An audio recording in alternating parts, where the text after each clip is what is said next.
Қазақтардың түп атасы болып саналатын аты аңызға айналған Алаш немесе Алашахан Тәңір ханның ұрпағы, Қадырдың ұлы. Жайылған қазақ шежіресінде Нұхтың ұлы Тәураттық Япеттен таратылады. Алаш жиһангез болып көптеген елдерді аралайды. Бір күні теңіз жағасын мекендейтін бір халыққа кездеседі. Бұл елдердің қыздары өте сұлу екен.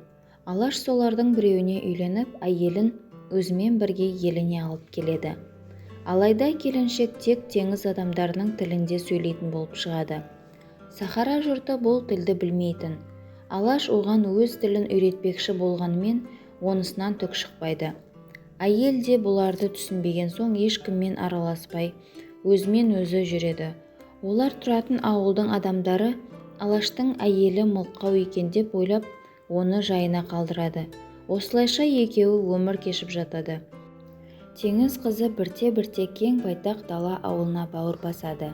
Бір күні Алаштың әйелі қатты сырқаттанып қалады. Ажал сағаты жақындағанда ол кенеттен сахара тілінде сөйлеп, күйеуіне жарық дүниемен қоштасар мезгіл жетті.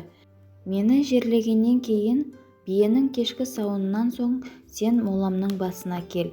Сонда егер даусымды естісең, қабірімді аш. Мен саған ұл тауып беремін. Содан соң қабірімді қайта жабасың да нәрестені алып кетесің. Ұлыңды жақсылап өсір, атын Жайыл деп қой. Алыс бір бабамның аты солай. Ол біздің халқымыздың көсемі болған.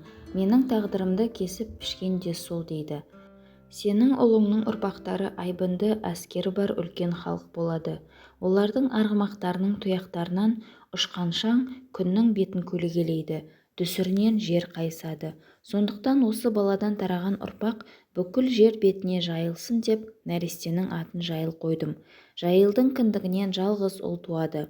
Оның атын сен Қазақ деп қоятын бол. Алаштың әйелі теңіз қызы осыны айтты да мәңгілікке көз жұмды. Оны жылап-сықтап, арулап жерлегеннен кейін Алаш кешке мола басына барса, кенет ыңырсыған дауысты құлақ шалады.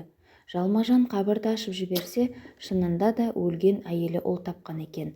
Алаш нәрестені үйіне алып келеді де, өзі жан-тәнімен жақсы көрген әйелін қайғыра есіне ала жүріп, артында қалған жалғыз баласын тәрбиелеп өсіре береді.